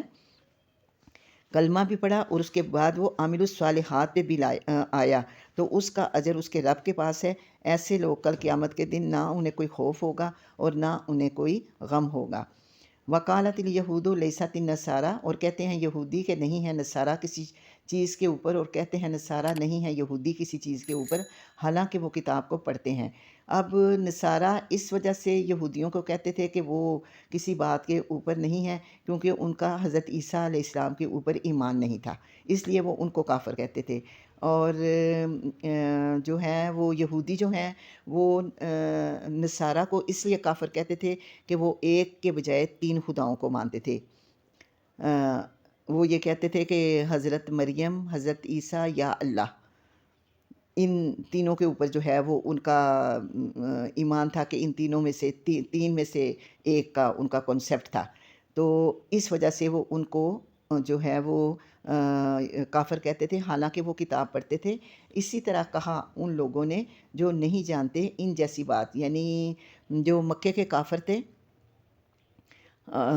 وہ ان پڑھ تھے، ان کے پاس کوئی علم نہیں تھا، تو وہ بھی آپ صلی اللہ علیہ وآلہ وسلم جب دین کی دعوت دیتے تھے نا، تو وہ آپ کو بے دین کہتے تھے، وہ کہتے تھے کہ یہ اپنے دین سے پھر گیا ہے، یہ بے دین ہو گیا ہے۔ تو یہ اللہ رب العزت فیصلہ کرے گا ان سب کے درمیان قیامت کے دن، جن چیزوں کے بارے میں وہ اختلاف کرتے ہیں، اور کون بڑا ظالم ہے اس سے جو منع کرے اللہ کی مسجدوں سے کہ ان کے اندر اللہ کا ذکر کیا جائے، وَسَعَىٰ فِي خَرَابِهَا، اور وہ کوشش کرتے ہیں ان کی خرابی کی۔ آپ یہ دیکھیں کہ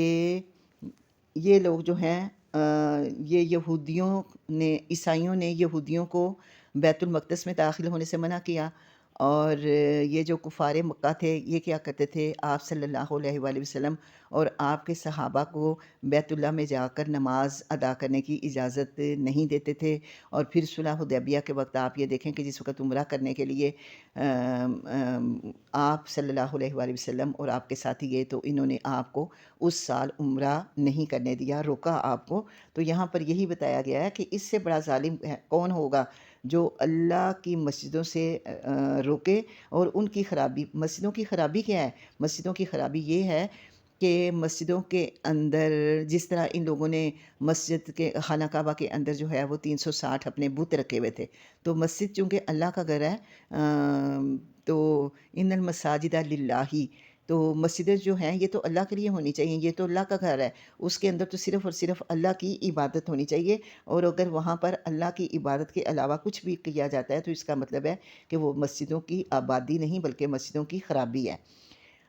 یہی وہ لوگ ہیں، ان کے لیے یہ جو لوگ ہیں نا، یہ جو خود سے مطلب ہے مسجدوں سے روکنے والے ہیں، تو اللہ رب العزت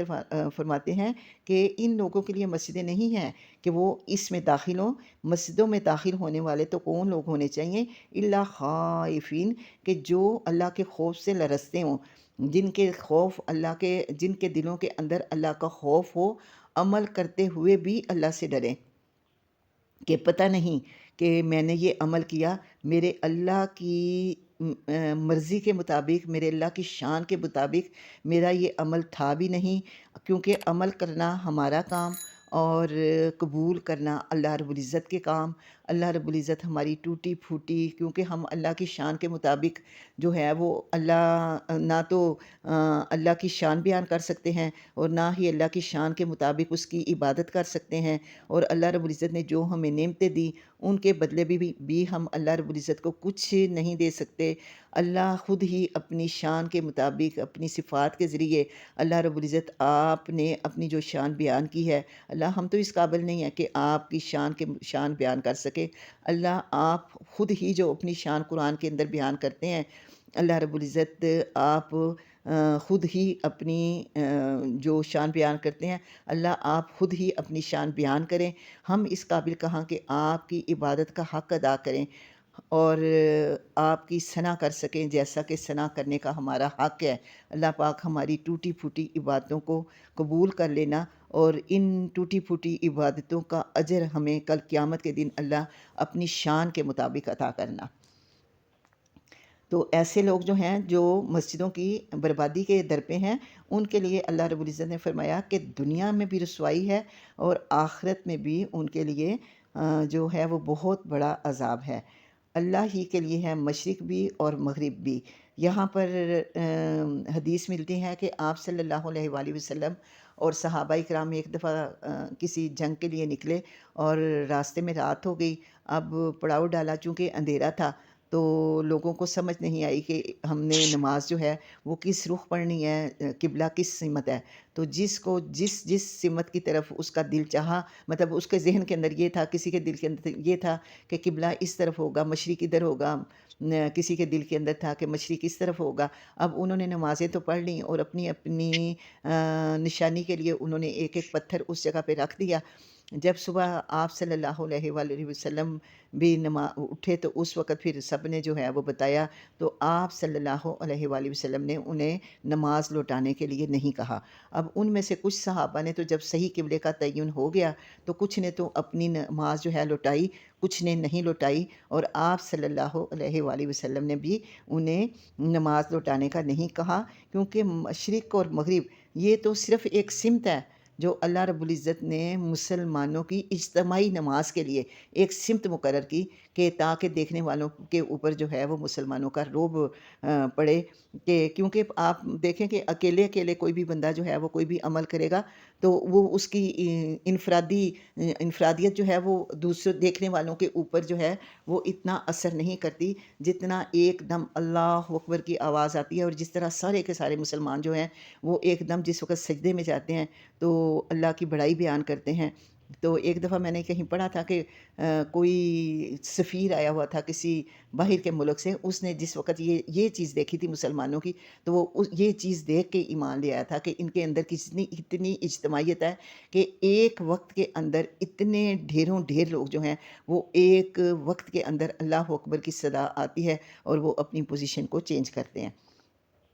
تو یہ نماز اصل میں کیا ہے؟ یہ تو آپ کی عبادت ہے، آپ کی اندرونی عبادت ہے۔ تو سمت تو اللہ نے مقرر کی ہمارے لیے، تو اس کے اندر جو ہے وہ اس وقت یہ بتایا گیا کہ مشرق اور مغرب جو ہے یہ تو سمتیں ہیں۔ فَأَيْنَمَا تُوَلُّوا فَثَمَّ وَجْهُ اللّہ، جس طرف بھی تم رخ پھیرو گے تم اللہ کو پاؤ گے۔ اللہ صرف مشرق اور مغرب میں قید نہیں ہے، اللہ تو ہر جگہ موجود ہے۔ آپ جہاں بھی جائیں، جس جگہ بھی جائیں، آپ اسی لیے ساری زمین جو ہے وہ آپ صلی اللہ علیہ وآلہ وسلم کے لیے اللہ رب العزت نے پاک اور صاف بنا دی، کہ آپ کہیں بھی جائیں، اگر آپ کے پاس وضو کا پانی نہیں ہے تو آپ کہیں سے بھی مٹی لے کے تو اس کے ساتھ تیمم کر سکتے ہیں۔ آپ کہیں بھی زمین کے اوپر آپ کو کہیں بھی جگہ ملتی ہے، آپ سفر میں ہیں تو آپ نماز پڑھ سکتے ہیں۔ پوری زمین جو ہے وہ آپ کے لیے پاک ہے۔ ان اللہ واسع علیم، اللہ کے پاس تو بڑا وسیع علم ہے، اللہ سب جانتا ہے کہ یہ میرا بندہ جو میرے آگے جھکا، مشرق اور مغرب نہیں، یہ تو سمتیں ہیں۔ اصل میں اللہ بندے کی وہ نیت جانتا ہے، جس نیت کے ساتھ وہ اپنے اللہ کے آگے جھکا۔ جیسے پیچھے ہم نے پڑھا کہ مومن کون ہے؟ من اسلم وجہہ للہ وہو محسن فلہ اجرہ عند ربہ ولا خوف علیہم ولا ہم یحزنون۔ اور وہ لوگ یہ کہتے ہیں کہ اللہ نے بیٹا بنا لیا ہے، حالانکہ سبحانہ، اللہ تو اولاد سے پاک ہے۔ یہ اللہ کیوں پاک ہے؟ کہ اولاد آپ دیکھیں کہ کتنی کمزوری ہے ہمارے لیے، تو اللہ اپنے آپ کو کمزور نہیں کرنا چاہتا تھا۔ اللہ کا کوئی رشتہ نہیں ہے، اللہ اکیلا ہے اور اللہ اکیلا ہی ہے۔ یہ سورہ اخلاص ہم پڑھتے ہیں نا، کہ نہ وہ کسی کی اولاد ہے اور نہ اس کی کوئی اولاد ہے، اور وَلَمْ يَكُنْ لَهُ كُفُوًا أَحَدٌ، اور نہ میرے اللہ جیسا کوئی ہے۔ تو یہاں پر یہ بتا دوں کہ اللہ، ہم کہتے ہیں نا کہ تقدیس، کل میں نے آپ کو تقدیس اور اس کا تسبیح کا فرق بتایا تھا، تو یہاں پر یہ تقدیس کا یہ سبحانہ یہ جو آیا نا، یہ اللہ کی تقدیس بیان کر رہا ہے کہ اللہ جو ہے نا، اللہ ہر قسم کی کمی کجی سے پاک ہے، اللہ کی کوئی اولاد نہیں ہے۔ بل لہ ما فی السماوات والارض، بلکہ اللہ رب العزت نے اس کائنات کے اندر، آسمانوں کے اندر، زمین کے اندر جو کچھ بھی پیدا کیا وہ سارے کا سارا میرے اللہ کا ہے۔ کل اللہ قانتون، اور سارے کا سارا اللہ کی فرما برداری کر رہا ہے، سارے کا سارا اللہ کے آگے جھکا ہوا ہے۔ اور اللہ، آپ کو پتہ کہ یہ ساری کائنات جتنی میرے اللہ نے بنائی، یہ ساری اللہ کے کن کی پیداوار ہے، کہ اللہ نے صرف کن کہا تھا اور یہ سب کچھ جو ہے یہ تیار ہو گیا تھا۔ بدیع السماوات والارض، اللہ تو وہ ذات ہے کہ تم کہتے ہو کہ اس کے بیٹے اور بیٹیاں ہیں، کبھی فرشتوں کو اللہ کی بیٹیاں بناتے ہو، کبھی حضرت عزیر علیہ السلام کو اور حضرت عیسیٰ علیہ السلام کو اللہ کا بیٹا قرار دیتے ہو۔ تو اللہ تو وہ ذات ہے جس نے بغیر نمونے کے زمین اور آسمان کو بنایا۔ آپ کو پتہ کہ نمونہ کسی چیز کا نقشہ آپ کے سامنے ہے تو اس چیز کو بنانا آپ کے لیے آسان ہوگا، اور یہ اتنی پیاری کائنات میرے پروردگار نے جو بنائی، اس نے بغیر نمونے کے بنائی۔ وَإِذَا قَضَىٰ أَمْرًا، اور جب وہ کسی کام کا فیصلہ کرتا ہے تو صرف کیا کہتا ہے؟ اس بات کے لیے کن فیکون، اللہ صرف کن کہتا ہے اور وہ حکم جو ہے وہ چیز جو ہے وہ تیار ہو جاتی ہے، اللہ کے کن کی پیداوار ہے۔ تو اسی لیے یہی حضرت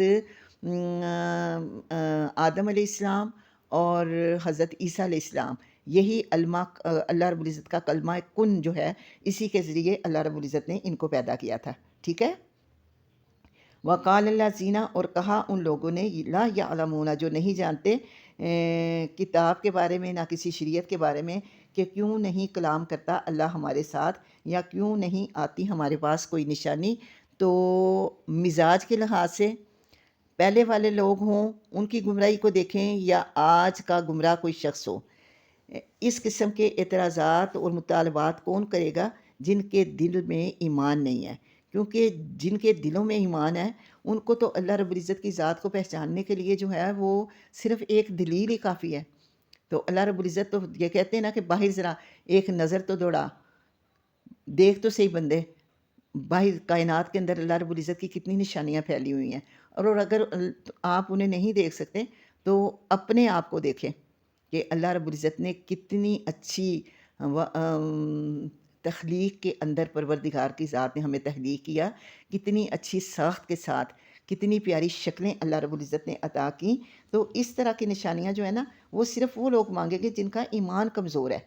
اسی طرح کہا تھا ان لوگوں نے، یعنی قریش مکہ نے بھی، کہ اللہ ہمارے لیے جو ہے وہ کوئی بھی بات جو ہے وہ اللہ اپنی کوئی بھی نشانی کیوں ظاہر نہیں کرتا۔ وہ انہوں نے بھی معجزات مانگے تھے اللہ رب العزت سے، اور اللہ کے پاس کوئی معجزات کی کمی تو نہیں تھی۔ اللہ رب العزت نے آپ صلی اللہ علیہ وآلہ وسلم، قریش مکہ کہتے تھے نا کہ ہم یہ چاہتے ہیں نبی اگر آپ سچے ہیں تو یہ مکہ کی سرزمین جو ہے، اس میں جتنے بھی پہاڑ ہیں، یہ پہاڑ اپنی جگہ سے ہٹ جائیں، اور اس کے درمیان جو ہے وہ اللہ نہروں کا جال بچھا دے، تاکہ ہم جو ہے وہ کھیتی باڑیاں کریں اور وہ سب کچھ کریں۔ تو اللہ رب العزت نے کیا فرمایا تھا کہ اے میرے نبی، میرے لیے یہ نشانیاں ان کو دکھانا کوئی بڑی بات نہیں ہے، لیکن اگر میں نے ان کو یہ نشانیاں دکھا دیں اور اس کے بعد بھی یہ تیرے اوپر اور تیری لائی ہوئی شریعت کے اوپر اگر یہ ایمان نہیں لائیں گے، تو پھر میں ان کا وہ حال کروں گا جو آج سے پہلے کسی کا نہ ہوا ہو۔ تو ایک تو یہ شرط تھی، اور دوسری شرط یہ تھی کہ یہ جو کچھ کہتے ہیں ان کو کہنے دو، تو اس کے بدلے میں کیا کروں گا؟ میں ان کے لیے توبہ کا دروازہ کھلا رکھوں گا، کہ شاید کسی وقت ان لوگوں کو اپنی غلطی کا احساس ہو اور وہ پلٹ آئیں۔ تو آپ صلی اللہ علیہ وآلہ وسلم نے فرمایا کہ اللہ مجھے معجزات نہیں چاہیے، میری امت کے لیے آپ توبہ کا دروازہ کھلا رہنے دیں، ٹھیک ہے۔ انا ارسلناک بالحق، بے شک ہم نے بھیجا آپ کو۔ اب یہ کتنی بڑی نشانی ہے نا کہ آپ اللہ رب العزت نے آپ صلی اللہ علیہ وآلہ وسلم کو حق کے ساتھ نازل کیا۔ آپ نے جنت کی بشارتیں بھی دی، اور آپ نے جہنم کے عذابوں سے ڈرایا بھی۔ ولا تسألوا عن اصحاب الجحیم، آپ صلی اللہ علیہ وآلہ وسلم، چونکہ وہ کہتے تھے نا کہ ہم آپ کی شریعت کو نہیں مانیں گے، تو اس کے اوپر بار بار قرآن کے اندر اللہ رب العزت اپنے نبی کو تسلیاں دیتے ہیں کہ ہم نے آپ کو بھیجا حق کے ساتھ، اور یہ لوگ اگر آپ کی بات کو مانتے ہیں یا نہیں مانتے تو اس کے اندر آپ کا کوئی بھی قصور نہیں ہے۔ جو مانتا ہے اس کو آپ جنت کی بشارت دیں، جو نہیں مانتے ان کو آپ جہنم کی بشارتیں دیتے ہیں۔ آپ سے ان لوگوں کے انجام کے بارے میں کوئی بھی سوال جو ہے وہ نہیں کیا جائے گا۔ ولن ترضیٰ عنک الیہود ولن نصارا، اور ہرگز آپ سے راضی نہ ہوں گے یہودی اور نہ ہی نصارہ، یہاں تک کہ آپ پیروی کریں ان کے دین کی۔ جیسے میں نے پیچھے آپ کو بتایا کہ یہ چاہتے تھے جیسی رنگین زندگی ہم گزارتے ہیں شریعت کو چھوڑ کے، شریعت بھی ہے اور من مانی کی مرضی ہے، مرضی کے احکامات کے اوپر ہم چلتے ہیں، مرضی کے اوپر نہیں چلتے، تو یہ کہتے تھے کہ آپ بھی اسی طرح ہمارے جو ہے وہ ایمان لے کے آئیں، اور آپ کو یہ کہتے تھے کہ اگر آپ یہودی یہ دعوت دیتے تھے کہ اگر آپ یہودی ہو جائیں گے تو آپ جو ہے وہ نجات پا جائیں گے، اور نصارہ آپ کو یہ کہتے تھے کہ اگر آپ نصارہ ہو جائیں، عیسائی ہو جائیں تو آپ نجات پا جائیں گے۔ تو اے میرے نبی، آپ ان سے کہہ دو کہ بے شک اصل ہدایت تو وہ ہے جو اللہ کی ہدایت ہے، اور اگر آپ نے پیروی کی ان کی خواہشات کی، اس کے بعد جب آپ کے پاس علم آ گیا، جب آپ کے پاس قرآن آ گیا، جب آپ کے لیے اللہ رب العزت نے تمام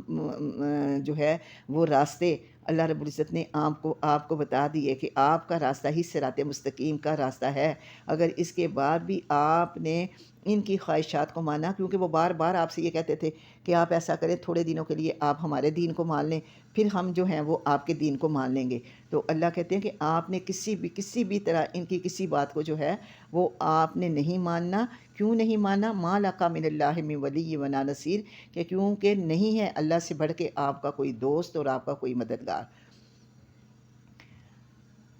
اللہ زینہ آتینہم الکتابہ، وہ لوگ جنہیں دی گئی کتاب، یتلونہ، وہ پڑھتے ہیں اس کو، کس طرح؟ حق کا تلاوت ہی، جس طرح اس قرآن کو پڑھنے کا حق ہے۔ اب قرآن کے ہمارے اوپر کتنے حق ہیں؟ قرآن کے ہمارے اوپر حق ہے سب سے پہلے تو اس کی تلاوت کرنا، اس کے بعد اس کا ترجمہ اور اس کی تفسیر کو سمجھنا، تیسرے نمبر پہ اس کے اوپر عمل کرنا، اور پھر چوتھے نمبر پہ یہ ہے کہ اس حکم کو جو ہے وہ ہم نے آگے پھیلانا ہے۔ ٹھیک ہے، یہ قرآن کے ہمارے اوپر حق، یہ قرآن کا ہمارے اوپر حق ہے۔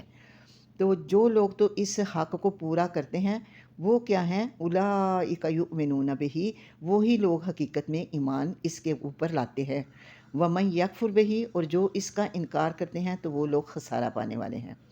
اب یہاں پر پھر اللہ رب العزت نے اگلی آیت کے اندر بنی اسرائیل کو آواز دی کہ یہ ان کے لیے آخری موقع ہے کہ اگر وہ اپنی ضد، اپنی انا، اپنی ہٹ دھرمی کو چھوڑ کے اگر وہ ایمان لے آتے ہیں تو یہ ان کے لیے آخری موقع ہے، کیونکہ اس کے بعد نہ تو کوئی نبی آئے گا، نہ کوئی شریعت اترے گی، اور اس کے بعد وہ دن آئے گا جس دن اللہ رب العزت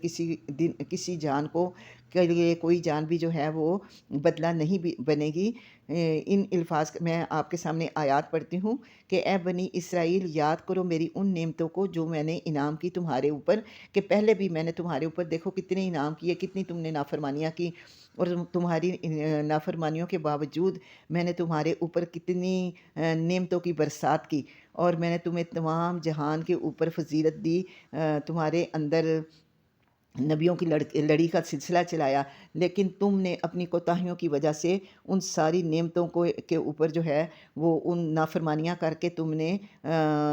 کسی بھی ان سب کا انکار کر دیا۔ تو اب کیا ہے؟ اب یہ تمہارے لیے آخری موقع ہے کہ آج اس آخری نبی کی لائی ہوئی شریعت کو مان لو، اور اس دن سے ڈر جاؤ جس دن کوئی جان کسی جان کا کوئی بدلہ نہیں بنے گی، نہ اس سے کوئی معاوضہ وصول کیا جائے گا، نہ اس کو نفع دے گی کسی کی سفارش، اور نہ ہی پھر اس کی کوئی مدد دی جائے گی۔ آج اگر تم سچے دل سے کلمہ پڑھ لیتے ہو تو اللہ رب العزت جو ہے وہ تمہارے پچھلے گناہوں کو معاف کر دیں گے، اور تم سے ان گناہوں کے اوپر کوئی باز پرس نہیں ہوگی۔ یہ ایک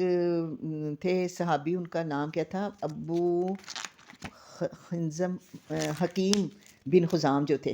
یہ انہوں نے جہالت کے دور کے اندر نا انہوں نے 100 غلام آزاد کیے، 100 اونٹ انہوں نے جو ہیں وہ صدقے کے لیے دیے تھے، اور جب یہ آئے آپ صلی اللہ علیہ وآلہ وسلم کے پاس اسلام لانے کے لیے تو انہوں نے یہ کہا تھا کہ میں اس شرط پر ایمان لاؤں گا کہ اللہ رب العزت جو ہے وہ میں نے جو پیچھے نیکیاں کی ہوئی ہیں نا،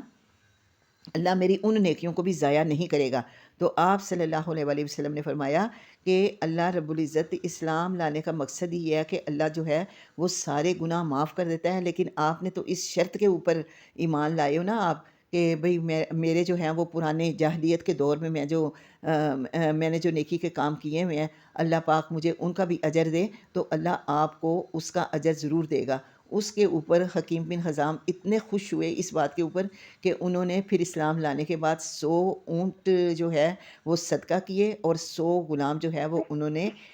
آزاد کیے۔ ٹھیک ہے، تو کچھ بتانا چاہ رہی ہیں آپ؟ نہیں پڑھیں آپ۔ اچھا، تو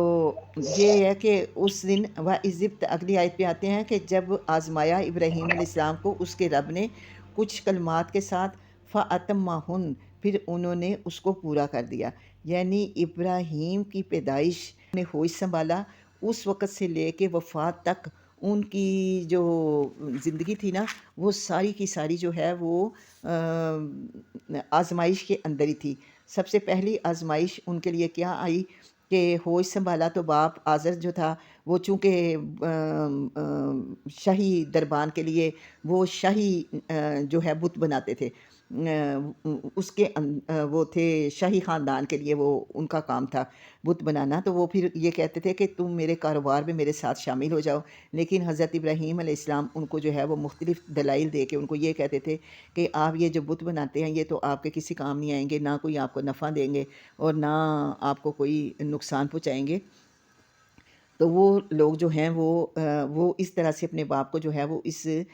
دین کی دعوت دیا کرتے تھے۔ تو اللہ رب العزت نے فرما رہے ہیں کہ جب ابراہیم علیہ السلام کو اللہ رب العزت نے آزمایا، اچھا آزمایا کس طرح کہ دنیا کے اندر رہ کر لوگ جن چیزوں سے محبت کرتے ہیں نا، جن چیزوں سے محبت کرتے ہیں، اولاد ہے، مال ہے، جان ہے، خاندان ہے، بہن بھائی ہیں، والدین ہیں، عزیز و اقارب ہیں، تو ابراہیم علیہ السلام نے وہ ساری چیزیں جو ہیں وہ اللہ کی راہ میں قربان کی۔ انہوں نے ان سب چیزوں کی قربانی دی، ٹھیک ہے، جلا وطنی کو بھی اختیار کیا، اور پھر جو ہے وہ آگ میں بھی ڈالے گئے، اللہ کے حکم سے دودھ پیتے بچے کو جو ہے اللہ کے حکم کے ساتھ جو ہے وہ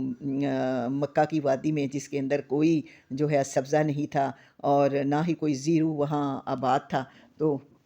اللہ کے حکم سے جو ہے وہ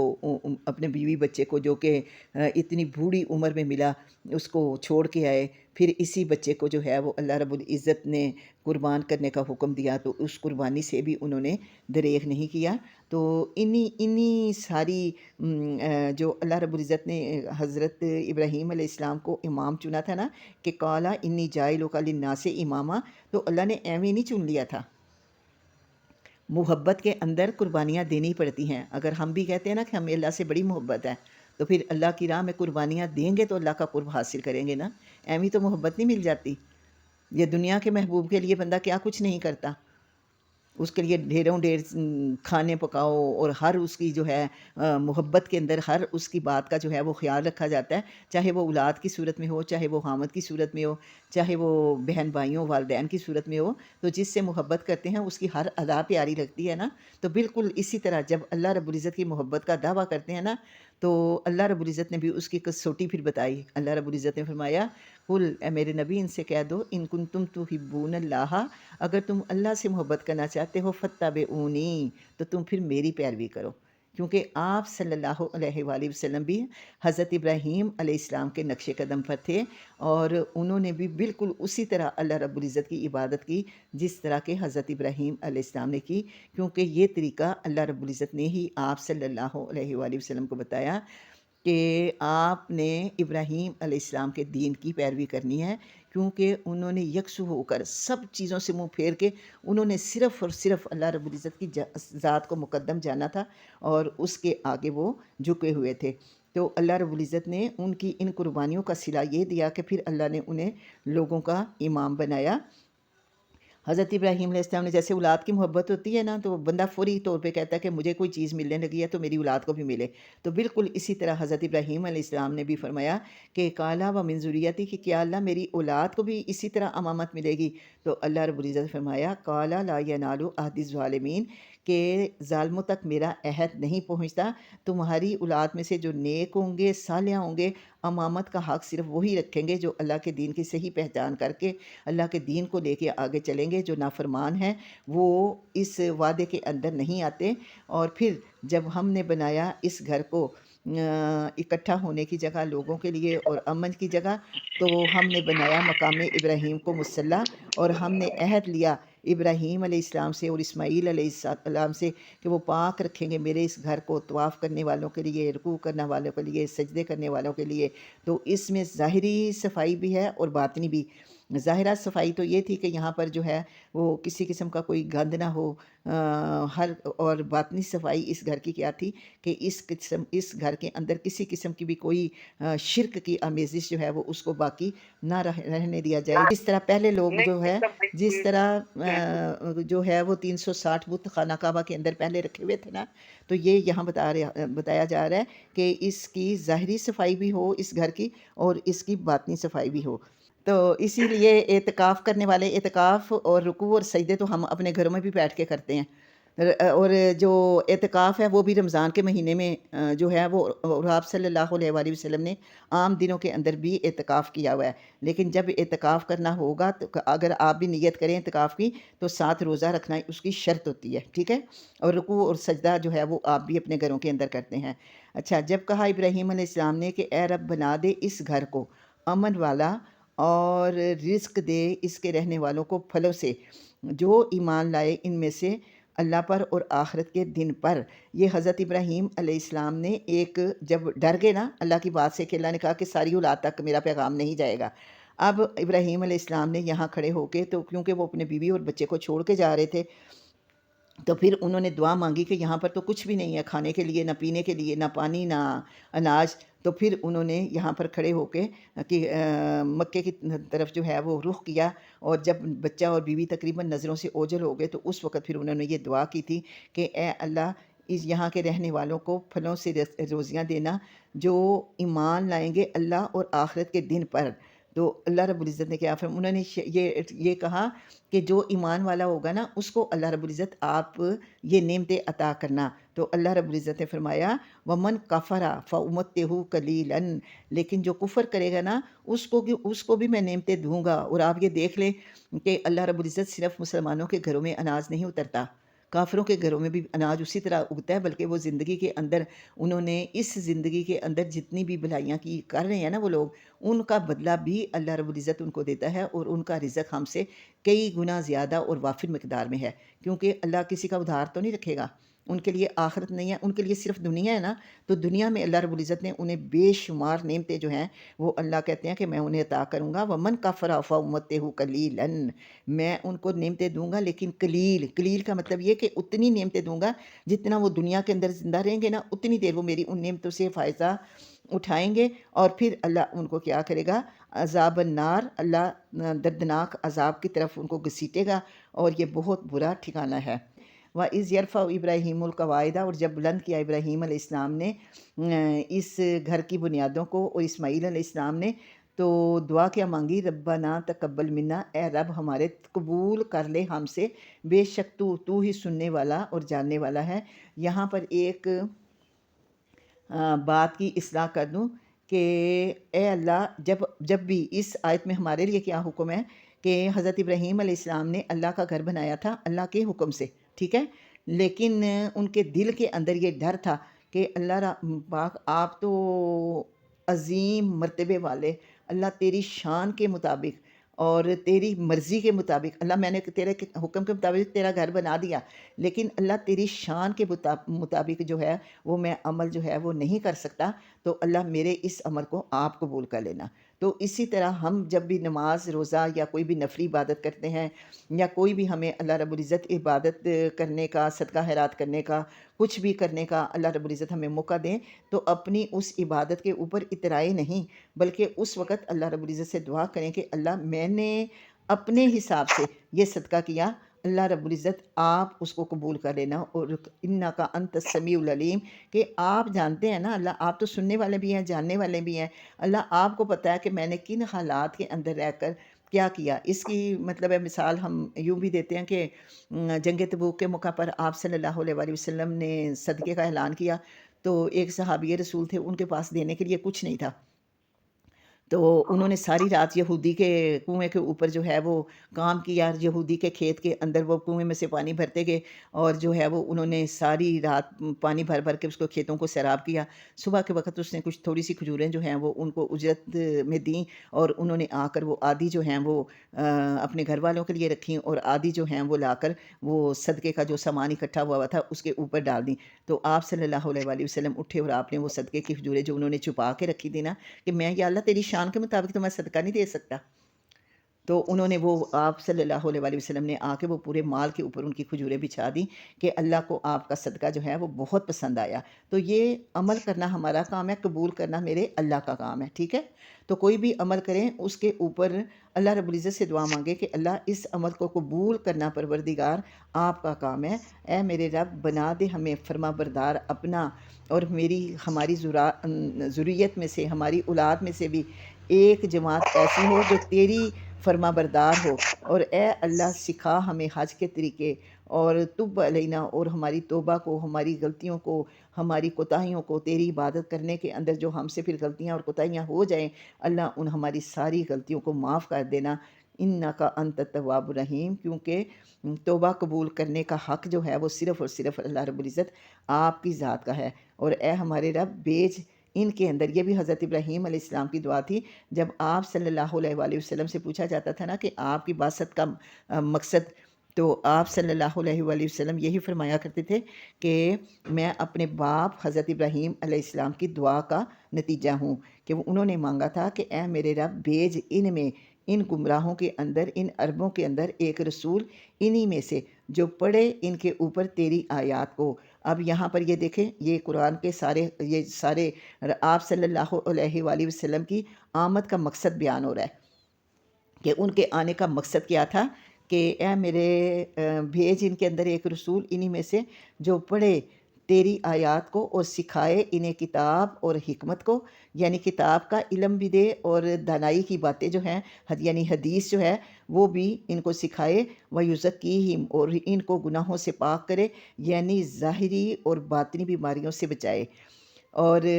توحید کے ذریعے جو ہے وہ ان کی صفائی ہو، اندرونی اور بیرونی۔ انکا انت العزیز الحکیم، بے شک اللہ آپ غالب ہیں اور حکمت والے ہیں، اور کون یرغبو ان کے دین سے سوائے اس کے جو بے وقوف ہے۔ اب اللہ رب العزت نے چونکہ حکم دیا کہ ابراہیم علیہ السلام کے دین کی پیروی کی جائے، تو اب جو اب اللہ پاک قرآن پاک کے اندر خود اس چیز کو جو ہے وہ آپ نے قرآن کے اندر آیات پڑھی ہوں گی کہ ما کان ابراہیم یہودیا ولا نصرانیا بل کان حنیفا مسلما وما کان من المشرکین، کہ جن کی گواہیاں اللہ دے رہا ہے کہ وہ شرک سے پاک تھے، اور ان کی ساری زندگی جو ہے وہ توحید کے اوپر گزری،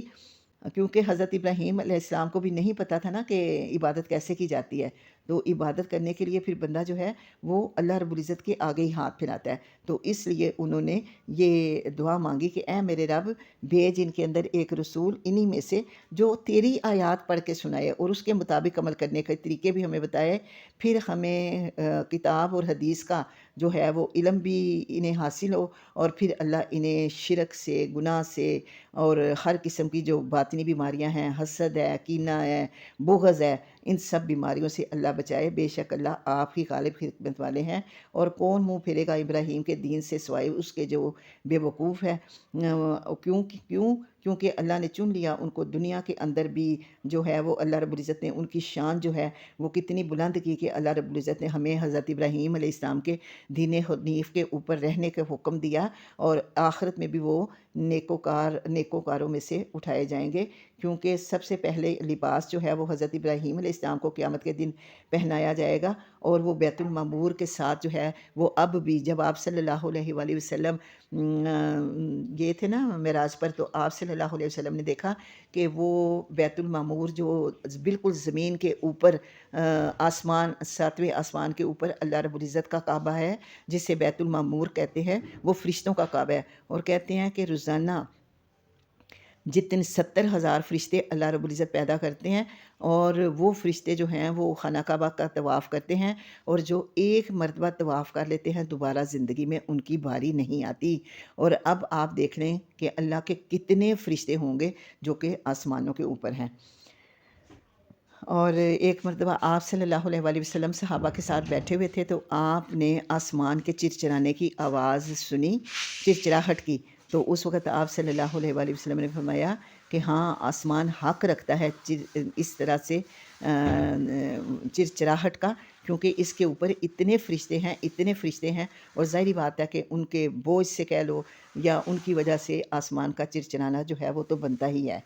تو اللہ رب العزت نے حضرت ابراہیم علیہ السلام کو دنیا میں بھی امام بنایا، اور آخرت میں بھی وہ نیکوکاروں میں سے اٹھیں گے۔ اس قال لہ ربہ، یہ اب اللہ ان کی صفت بتا رہے ہیں کہ کیوں وہ نیکوکار اٹھیں گے، کہ جب ان کو اللہ رب العزت نے کسی بھی آزمائش میں مبتلا کیا، یا ان کو اللہ رب العزت نے کوئی بھی حکم دیا، اسلم، انہوں نے فوراً اپنا سر جھکا دیا اور کہا کہ اللہ رب العزت میں نے آپ کے سامنے اپنا سر جھکا دیا، اور اسی دین کی وصیت کی ابراہیم علیہ السلام نے اپنے بیٹوں کو اور یعقوب علیہ السلام اپنے پوتوں کو کہ اے میرے بیٹو، بے شک اللہ نے تمہارے لیے دین جو ہے وہ اسلام کو چن لیا ہے، بس نہ تم مرنا سوائے اس حالت کے کہ تم مسلمان ہو۔ یہاں پر بتا دیا گیا کہ کل اللہ رب العزت کے سامنے وَمَن يَبْتَغِ غَيْرَ الْإِسْلَامَ دِينًا فَلَن يُقْبَلَ مِنْهُ وَهُوَ فِي الْآخِرَةِ مِنَ الْخَاسِرِينَ، کہ جو کوئی بھی کل اللہ کے ہاں جو مقبول دین ہے نا وہ اسلام ہے۔ تو کل کوئی جو بھی بندہ اسلام کے حوالے سے جو بھی عمل لے کے جائے گا نا، اس کے ان اعمال کی قدر کی جائے گی جو اسلام کے بغیر اگر ڈھیروں ڈھیر بھی عمل کوئی لے کے جائے گا تو اس کے عملوں کی اللہ کے ہاں کوئی قدر نہیں ہے۔ اور ابراہیم علیہ السلام نے وصیت کی اسی دین کی اپنے بیٹوں کو اور یعقوب علیہ السلام کو کہ اے میرے بیٹوں، بے شک میں نے چن لیا اللہ نے چن لیا تمہارے لیے دین اسلام، پھر نہ تم مرنا سوائے اس حالت کے کہ تم اللہ کے فرما بردار ہو۔ کیا تم گواہ تھے اس وقت جب آئی یعقوب علیہ السلام کو موت، جب انہوں نے کہا اپنے بیٹوں سے کہ کس کی تم عبادت کرو گے میرے بعد؟ انہوں نے کہا ہم عبادت کریں گے الہ کا، تیرے معبود کی، اور معبود تیرے باپ دادا حضرت اسماعیل حضرت اسحاق علیہ السلام کے معبود واحد کی، وَنَحْنُ لَهُ مُسْلِمُونَ، اور ہم سب انہی کی فرما برداری کریں گے۔ یہ نبیوں کی ایک جماعت تھی جو گزر گئی، ان کے لیے تھا جو انہوں نے کمایا، اور ہمارے لیے کیا ہوگا جو ہم کمائیں گے۔ کسب کہتے ہیں اس کمائی کو جو بندہ محنت کر کے کرتا ہے، ٹھیک ہے؟ تو ہم نے بھی محنت کرنی ہے اللہ کی رضا پانے کے لیے، اللہ کی چاہت پانے کے لیے، اللہ کا قرب تلاش کرنے کے لیے، اور اللہ کو منانے کے لیے، اللہ کے سامنے اپنی غلطیوں کو پیش کرنا ہے، پھر اللہ سے توبہ استغفار کرنی ہے کہ اللہ ہم سے جو ہے وہ ہماری خطاؤں کو معاف کر دے۔ اور پھر ہم نے کیا کرنا ہے کہ پھر استغفار کر کے اپنے آپ کو اپنے اللہ کے ساتھ جوڑنا ہے، کیونکہ اللہ رب العزت کیا فرماتے ہیں کہ مجھے اللہ رب العزت، یہ آپ صلی اللہ علیہ وسلم کی حدیث ہے نا کہ بندے سے نفرت نہ کرو، بندے کے گناہوں سے نفرت کرو، کہ جو عمل کر رہا ہے نا، اور کوشش کرو پھر کہ وہ اپنے گندے اعمال کو چھوڑ کر، ہم سب کا فرض ہے کہ ہم کہیں بھی کسی کے اندر بھی اگر کوئی غلط کام دیکھتے ہیں تو ہمارا کام ہے کہ ہم اس کی اصلاح کریں۔ اور اللہ رب العزت کیا فرماتے ہیں، اب یہ جو جماعت ان نبیوں کی گزر گئی، ان کے لیے تھا جو انہوں نے کیا، اور تمہارے لیے وہ ہوگا جو تم کرو گے، اور تم سے تمہارے عملوں کے بارے میں سوال ہوگا۔ اور یہاں پر ہے کہ کسی کے عملوں کا کل اللہ رب العزت کے ہاں جب ہم پیش ہوں گے تو اس وقت ہر ایک کا عمل اس کی اپنی ذات کے لیے ہوگا، کسی کو کسی کے عمل سے کوئی جو ہے وہ سروکار نہیں ہوگا، ہر بندہ جو ہے وہ اپنی اپنی اس وقت نفسا نفسی کے عالم میں ہوگا۔ باپ بیٹا بہن بھائی، یہ دنیا کے رشتے جن کے لیے ہم دنیا کے اندر جو ہے وہ غلط کام کرتے ہیں نا، تو کل آخرت میں یہ سارے رشتے جو ہیں یہ منہ موڑ جائیں گے، دیکھیں گے بھی، یہ نہیں کہ رشتوں کو پہچانیں گے، نہیں، رشتوں کو پہچانیں گے، لیکن اس بات پہ منہ موڑیں گے ایک دوسرے کو دیکھ کے کہ یہ میرے سے کوئی نیکی نہ مانگ لے، کیونکہ آج تو مجھے خود جو ہے وہ نیکیوں کی اشد ضرورت ہے، ٹھیک ہے؟ تو کوشش کریں اللہ کی رضا حاصل کرنے کے لیے ڈھیروں ڈھیر جو ہیں وہ عبادات کریں، کوشش کیجئے نفلی عبادت جو ہے وہ اس کو زیادہ سے زیادہ کریں، تاکہ ہماری جو نمازوں کی کمیاں ہیں وہ اللہ رب العزت ان نوافل کے ذریعے پوری کرے۔ وآخر دعوانا ان الحمد للہ رب العالمین، ربنا تقبل منا انک انت السمیع العلیم، فاغفر وارحم وتب علینا انک انت التواب الرحیم۔